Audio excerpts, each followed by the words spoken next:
Hey, this is Keith back. Determined to get through all of my questions here. Constant flows of questions about reishi. Um, anyways, this is a question from Mrs. Snowman 00. Um, talking about just the Chinese have got a lot of things going on. They're coming up with products. There's a reishi mixing with coffee and all that kind of stuff. And just in general, I think everybody should be on reishi because all of our immune systems are under attack. And reishi is just really good for modulating the immune system. Um, Whether you're like me, where you had HIV, or whether you've got an autoimmune disorder, which is something like lupus. Which I had a question earlier that somebody said about lupus with kidney. I forgot who that was, and I'm going through it. And I should have said something about reishi because reishi is good for autoimmune. It's double direction. It goes either way that you need it. It has an intelligence. The other thing with autoimmune disorders is urine therapy. That's something that I've gotten back into since I'm not taking HIV meds anymore. I don't have to worry about drinking my own urine, but urine is really good for autoimmune disorders. If you're a member of thebestdayever.com, there's an interview with David Wolf in, I think it's September 2005, where he talks about drinking your own urine. And I've done that going way back, and I stopped doing it when I got on meds because, of course, I wouldn't want to. It's totally toxic. So I was really happy about getting off of meds so I could start doing that. I think that has a lot to do with my, it's your opinion whether you think I look 46 or 47 or whatever, but really into the urine therapy, and it's really good for autoimmune. So yeah, if you want to try that and you don't really have a taste for it, it's kind of one of those things like what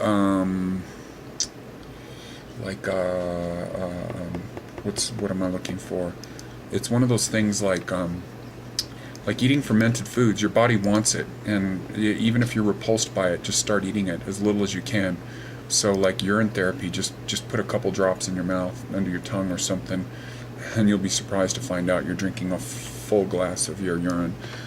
No problem once your body, once you acquire a taste for that and your body says, yeah, like that. So more questions on Bob Beck. I didn't actually know. My partner was just sitting here beside me right now. I didn't actually know that Bob Beck's the one who invented the Zapper protocol, and that was perfected more by Hilda Clark. Next question. That was from Unleash Health. Bob's protocol is a bit different. Yeah, I know there's a lot of zappers out there. The one that's made by Don Croft, the Terminator Zapper, is one that's very affordable. It's very refined. It does a lot of energy. It has crystals in it. It has Mobius loop in it. And there's other zappers out there. It's not the only one. Okay, this is from Hi Matau 69. My girlfriend and I will probably be heading up there in the next couple of weeks snowboarding at Big Bear. Thought we can swing by and gather some fresh spring water. Do you know of any other springs close by between San Diego and Running Springs? Well, if you're on the way to Big Bear, I just talked earlier about the one that's on Highway 18. That's in the Arctic Circle. That's as you're coming into Big Bear. That's the that area where it's on one side it's very super steep, and then the road, and then the downhill. And it's in one of the turnouts, and that's a gushing spring like no other. Anyways. Somehow I missed that question. I apologize to that, Raquel. Okay, this is from I'm the Boss 951. Hello, my name is Frank, and I wanted to know if you think it's good to put the whole reishi mushroom in a coffee grinder to make a powder, and add the powder to water or smoothies. Thank you. No. Reishi has to be heat extracted, like a lot of, the only mushrooms that don't have to be heat extracted are the soft ones, like shiitake. You can mechanically eat it, but you're not going to get the medicine out of it. So when you put your reishi into the coffee grinder and make it into a powder, you need to heat it up. Put it in a pot and let it sit there just under a boil, or right around just under a boil for 20 minutes is okay, an hour is better, half a day is good, 2 days, the longer the better. Yeah, most of the mushrooms need to be heat extracted. So, anyways, Frank, no, you can't do that. Your body will take it in. You can mechanically eat it, but it's not. It has to be heat extracted. Okay, here's one's not a question. I'll be a little self-indulgent. This is from Glamour Girl Holly. I've just discovered your videos. I'm getting into raw food and superfoods, blah, blah, blah. I must say your home is very inspiring to me. I love the colors of terracotta and clay on your walls and all your quirky ornaments and trinkets displayed behind your shelves, etc. I can just imagine going into your grotto and hearing funky music playing, incense burning, and being inspired by the color and artwork and seeing the treasure trove of glass jars filled with herbs, superfoods, barks, etc. Very inspiring and magical. Thank you. That's what I strive for, and the reason I jumped on that question is I believe very much in making your world a beautiful place, and that reflects on my interest in body modification and my weird look with my mohawk and my stretched ears. I really think you need to decorate your life, and my home, I love coming to my home, and it's very purposely designed by me and my partner. My partner's much more kind of homey, artistic, but the whole place is kind of created by us. The ornaments are made by him. He's a glass blower. The artwork, all the paintings are mine. I'm a painter, and the photographs are him.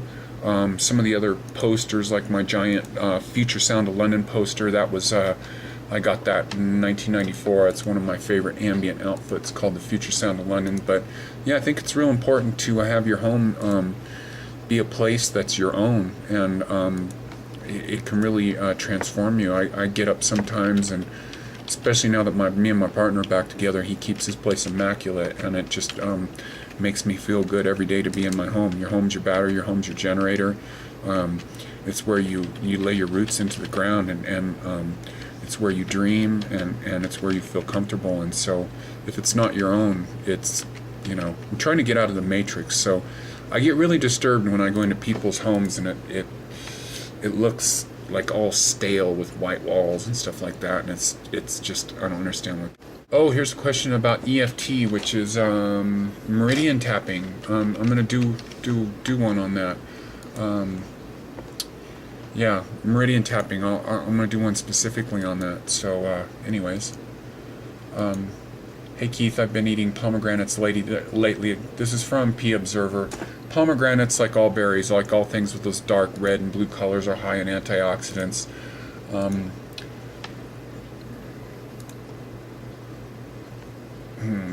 Pomegranates. No. This person says, I usually feel more relaxed and mellow after eating a pomegranate. Not sure if this is a placebo effect. I don't know what placebo effect means. I know it means, but I don't know. I think when you're a new ager and stuff like that, that's something from medical science. I don't know what the fuck they're talking about. I do know what they're talking about, but I think medical science is crap. So finally getting caught up here. I'm on January 21st with all the personal messages.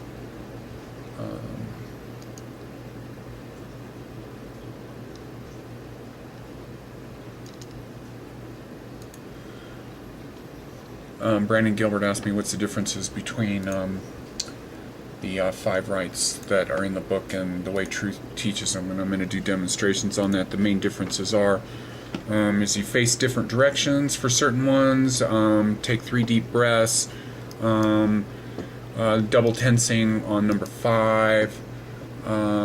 Yeah, I'm going to demonstrate them all. Yeah, I'm going to probably do an episode